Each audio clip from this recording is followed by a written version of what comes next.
Hola, ¿cómo están? Bienvenidos a otro programa de Popurrí Digital. Siempre les decimos que hay muchas iniciativas que se están llevando adelante en la ciudad de Rosario y hay muchos eventos y convocatorias que nosotros los vamos recomendando para que ustedes puedan sumarse y participar. En esta oportunidad estuvimos acompañando las jornadas de estudiantes de ingeniería, donde se presentaron diferentes oradores que acompañaron a los chicos para dar a conocer las diferentes oportunidades que presenta esta carrera. Además, hubo speakers, como mencionábamos, como por ejemplo Daniel Colombo, que es coach motivacional y trabaja principalmente con diferentes empresas y organizaciones, y tuvimos la posibilidad de conversar con él, así que vemos un poco de ese evento.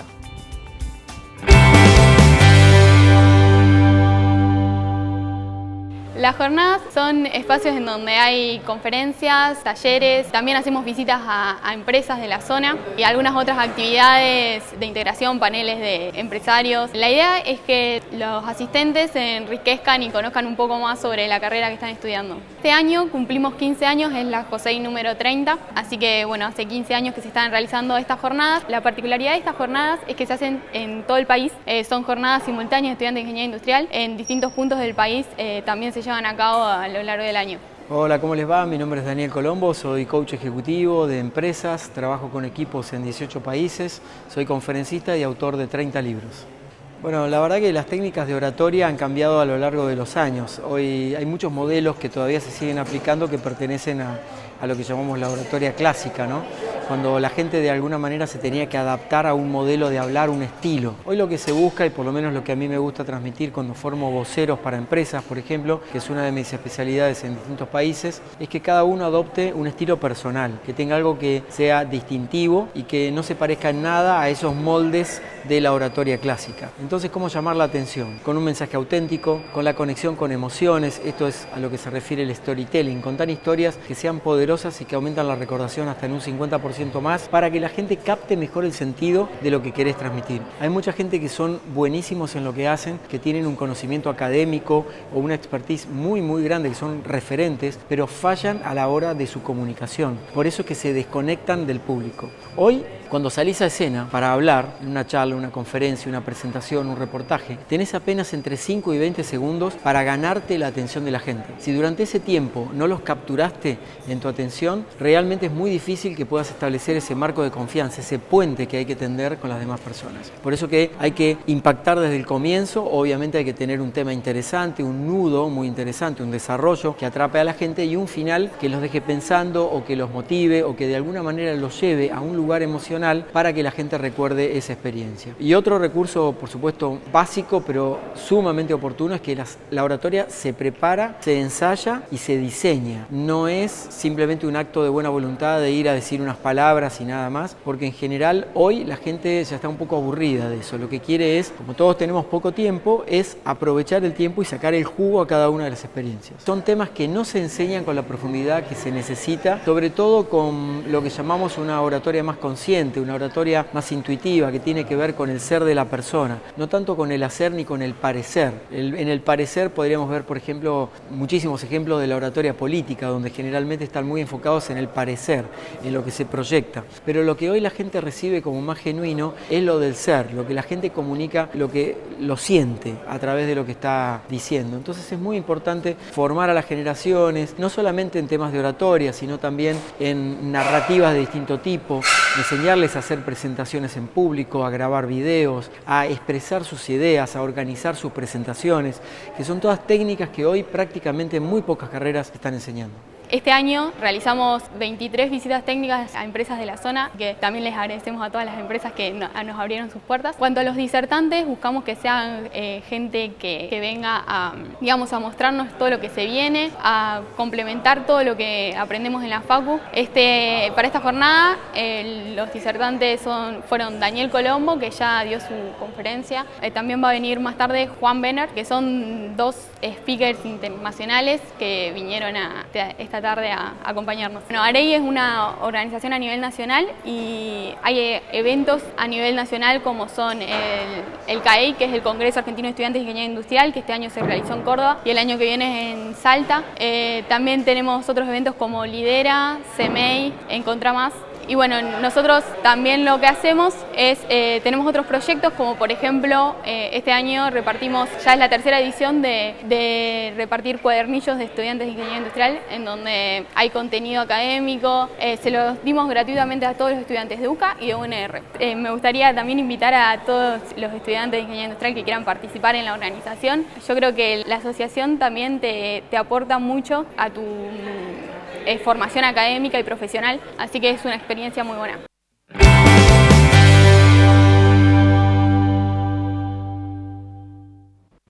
Y ahora estamos con Loreley Flores, ella es periodista y la invitamos específicamente para conversar un poco sobre cuestiones vinculadas al lenguaje y qué hablamos cuando usamos determinadas palabras, cómo intentar ser más inclusivos sin excluir, bueno, diferentes temas que vamos a estar conversando con ella. ¿Cómo estás, Loreley? Hola, ¿cómo estás? Gracias por invitarme. No, por favor, un gusto tenerte acá y bueno, darnos este espacio para reflexionar sobre algo que hoy está muy en discusión y en debate, como es ni más ni menos que el lenguaje y cómo hacemos su uso, ¿no?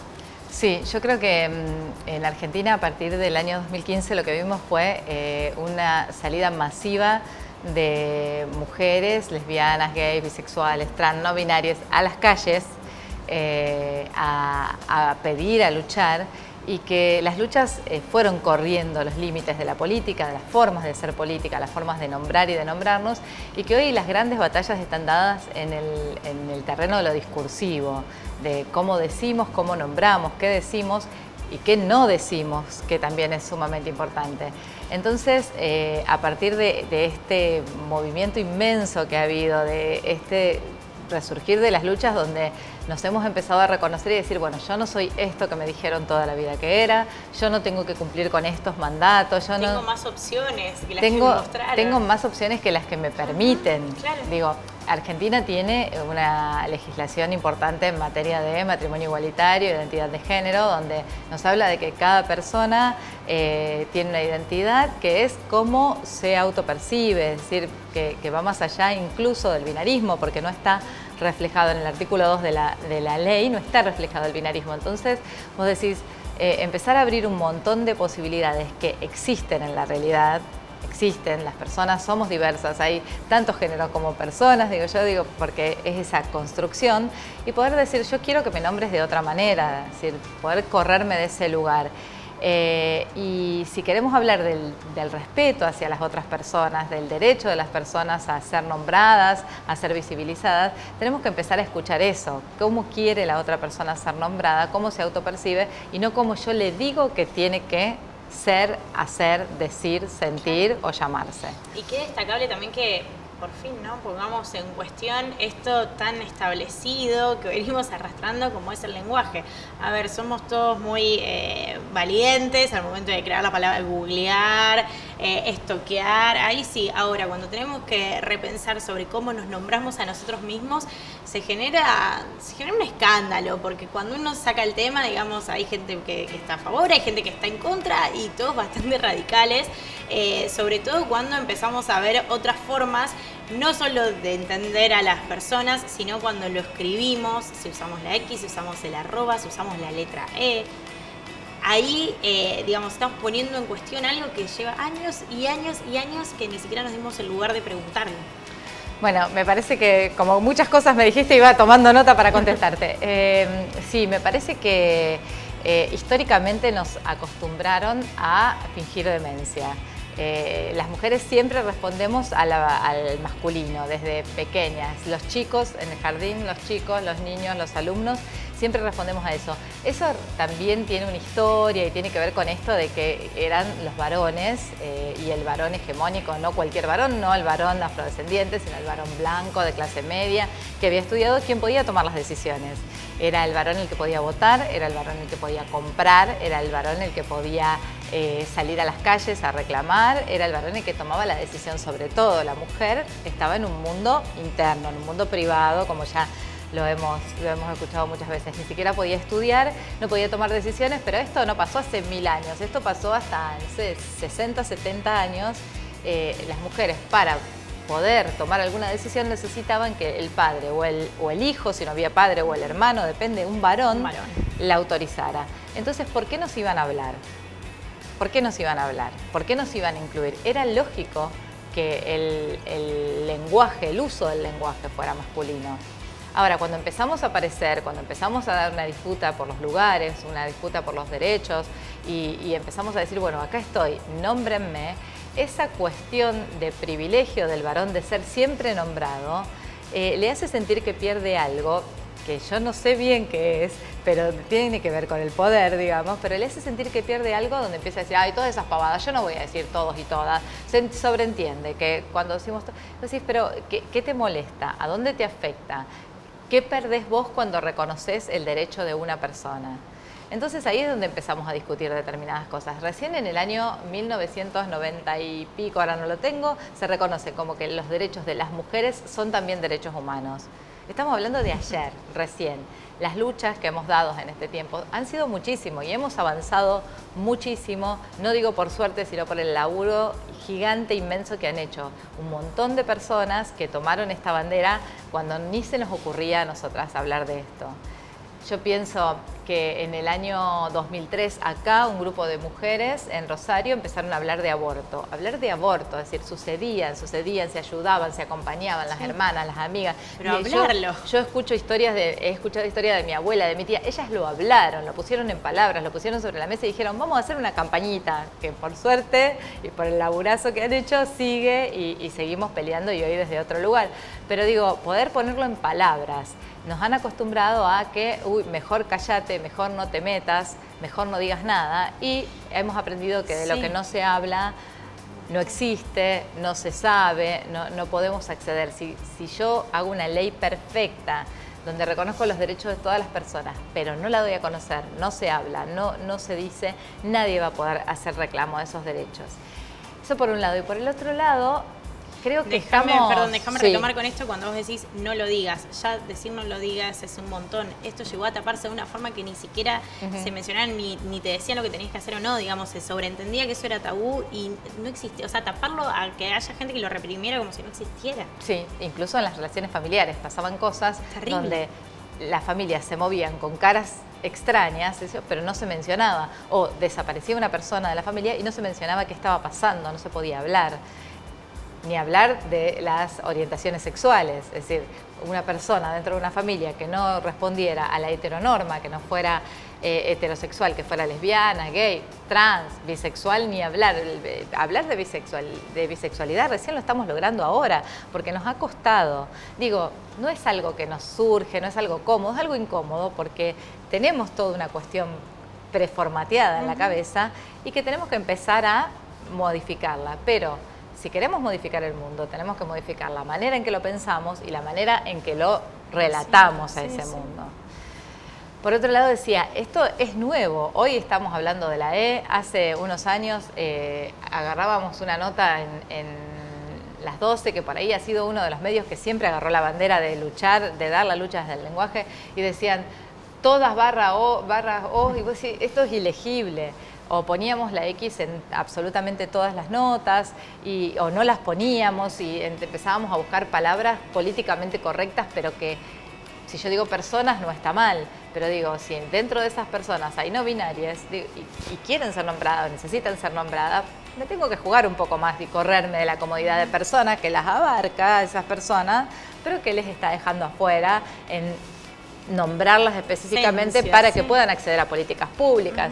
Yo siempre digo, si no hubiera habido dos personas o muchas personas gays que dijeran soy gay y me quiero casar, o muchas personas lesbianas que dijeran soy lesbiana y me quiero casar, no existiría la ley de matrimonio igualitario. Entonces, de ahí la importancia del lenguaje, de expresarlo, de decir. Y lo vamos armando, lo vamos haciendo, nos vamos equivocando, hay cosas que nos incomodan más, cosas que nos incomodan menos. No estamos queriendo quemar ni mandar a la hoguera a quien no lo usa, solo mostrarle que está faltando a reconocerle el derecho a una persona o a varias. Pero bueno, tener en cuenta cosas. Yo escuchaba en un programa anterior de ustedes una persona que hablaba sobre los lectores para ciegos. Sí. Bueno, todas esas cuestiones, vos decís, si usamos la X, ¿cómo se traduce? Claro. Bueno, en ese sentido también los asistentes virtuales eran todos con nombres de mujeres y ahora los están haciendo también que no tengan una sexualidad definida, que sean nombres genéricos, porque por ser asistente tendría que tener nombre de mujer, digamos. Claro. Entonces, ¿cómo los roles, hasta en eso los roles están estereotipados? Tan arraigados y cuánto tenemos que repensar todavía. Y bueno, ¿cómo lo ves en el recorrido del lenguaje? Esto que decís, todavía lo estamos caminando y viendo. ¿Se definirá? ¿Seguirá transformándose y probándose diferentes maneras de expresarlo, este intento de integridad? Mira, yo creo que el lenguaje, a mí no me gusta decir inclusivo porque si bien sé que hace referencia, hacemos un uso excluyente del lenguaje, hagamos un uso inclusivo del lenguaje, es como que siempre estás dándole a alguien la jerarquía de incluir. Claro. Y como feminista las jerarquías no me gustan y me molestan un poco. A mí me gusta hablar del lenguaje igualitario y en ese lenguaje igualitario meter esto, ¿no? El derecho de todas las personas a ser nombradas como tienen que serlo.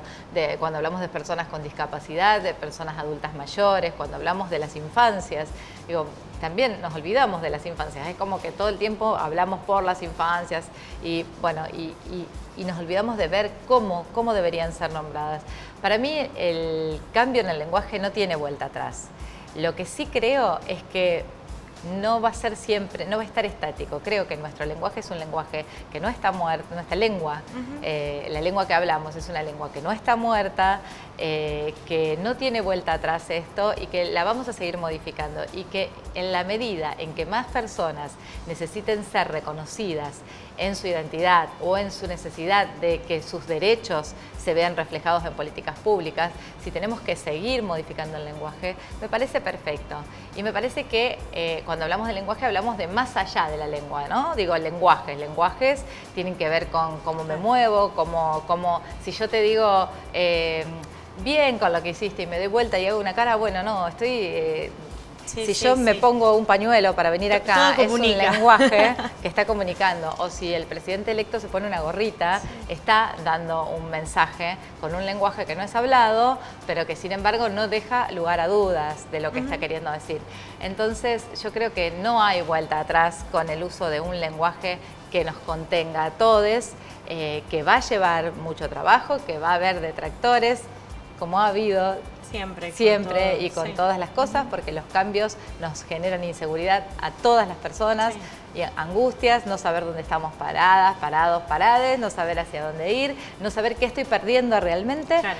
Pero creo que no tiene vuelta atrás porque las luchas sociales están muy en la calle, porque las personas se han empoderado y porque hemos empezado a patear el tablero de lo estipulado. Claro, es algo que ya está. Ya está. Bueno, muchísimas gracias. No, gracias a vos. Bueno, y ahora seguimos con más Popurrí Digital.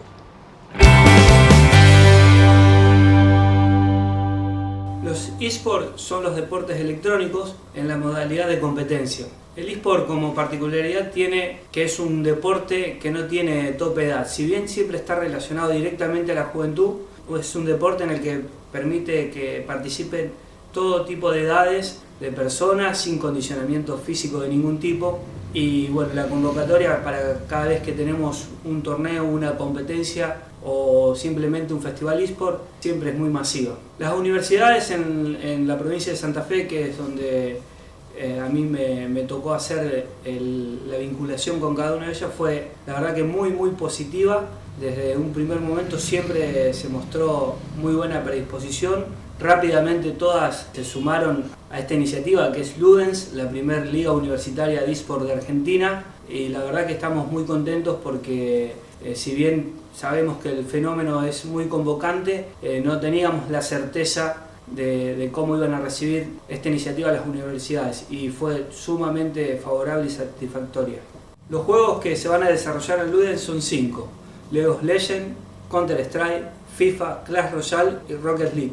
Argentina en el mundo eSport, si bien tiene las últimas novedades, el caso de Thiago King y un equipo de League of Legends que se clasificó para jugar a nivel mundial en el próximo Internacional de China, todavía sigue siendo un país emergente. Tenemos mucho caudal y muy bien posicionados los jugadores, pero todavía el desarrollo del eSport a nivel institucional y a nivel empresarial está en franco crecimiento. Como próximo desafío tenemos el cierre de la Liga Universitaria Ludens, que va a ser ya en los primeros meses del próximo año. Nosotros estamos haciendo el cierre para Santa Fe en región centro y va a ser junto con el NOA las únicas 2 regiones que van a jugar en este año. Todas las demás regiones van a estar participando en el 2020. Bueno, estamos a esperas de esos finalistas para poder hacer nuestra gran final a nivel nacional. Bueno, por supuesto, ir creciendo al lado de cada una de las instituciones, de las universidades principalmente. Y tenemos ya un avance muy promisorio. Seguramente contemos con la posibilidad de tener una liga de eSport, lo que es el Santa Fe Juega.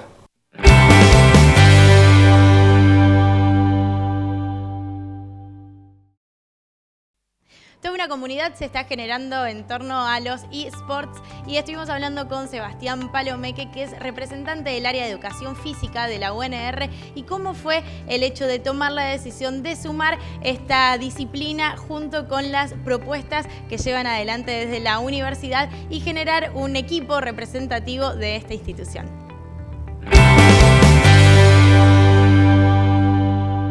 Bueno, mira, fue un poco una iniciativa que nos llega, de algo que a veces lo habíamos pensado, pero nunca habíamos podido terminar de redondear la idea, y nos vinculamos con la gente que es de la Federación de los Deportes Electrónicos. Ellos tenían un formato ya armado, de que lo habían tenido unas experiencias similares en otras instituciones, entonces nos juntamos, lo charlamos y nos pareció de entrada una actividad súper potable y por eso dimos el ok. La verdad que en principio teníamos esa duda, bueno, ¿cómo lo van a tomar? Un poco incluso con estos chicos de la federación era, bueno, ayúdennos a contar cuáles son los diferentes juegos a los que se juega. Cuando lo nombramos ya todo el mundo sabía, ya estaban enterados, no de que lo hacíamos, pero sí de cuáles eran los juegos y que esta instancia estaban ya lanzadas. Así que fue muy buena la recepción y rápidamente se empezaron a notar. Ellos ni se hacen estas preguntas de si esto es una actividad que me aísla. No, es parte de su cotidianeidad y me parece que el rol de los adultos y de las instituciones es acompañar en este movimiento, sobre todo cuando vos ves qué es lo que pasa, que los pibes juegan, se divierten, la pasan bien, se entretienen, porque eso también es algo a tener en cuenta, que un estudiante universitario, muchos son de otros lugares y no de Rosario, vienen, cortan mucha vinculación con sus actividades recreativas o de ocio, entonces poder brindarles la mayor posibilidad y que ellos puedan elegir en base a lo que les gusta, siempre nos parece que la apuesta va por ahí. Entonces lo que hacemos es acompañar, difundirlas, proponerlas. Por ejemplo, nosotros esto va a ser el 23, es la instancia final de la UNR, o sea, los ganadores de cada facultad que juegan de forma online se juntan el 23 para hacer la final nuestra. El 24 es la final regional. Nosotros el 26 tenemos otra jornada que es en la Florida sobre deportes en beach tenis, beach handball, beach fútbol, beach volley, y ese también es el primer año que la proponemos, así que nos parece tan importante una como otra, no creo que tengamos que ponernos a juzgar cuál es buena o si es buena. Ahí está muy instalado esto de que no, los pibes mucho con la play, no, y es un espacio más de intercambio, de interrelación con otros compañeros cuando juegan.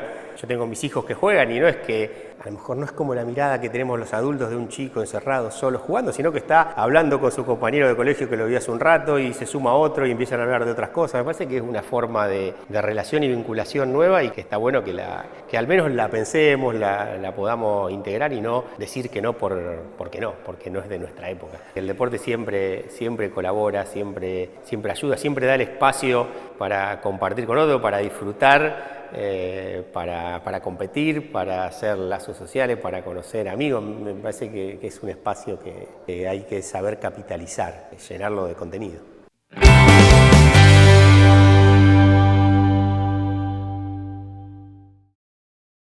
Nos vamos despidiendo del programa del día de hoy. Antes les dejamos una recomendación para que sumen a la agenda. El día 21 de noviembre se va a llevar adelante el evento Aprender Errando, donde referentes de diferentes empresas van a contar sus experiencias de triunfos y también de algunos errores y cosas que tuvieron que mejorar. Así que todos invitados a participar, entran en las redes de Iniciativa y ahí pueden dejar sus datos y anotarse en esta instancia. Y con esto entonces nos despedimos de este programa. Como siempre nos volvemos a encontrar por la pantalla de Televisión Regional y estamos en contacto a través de las redes sociales.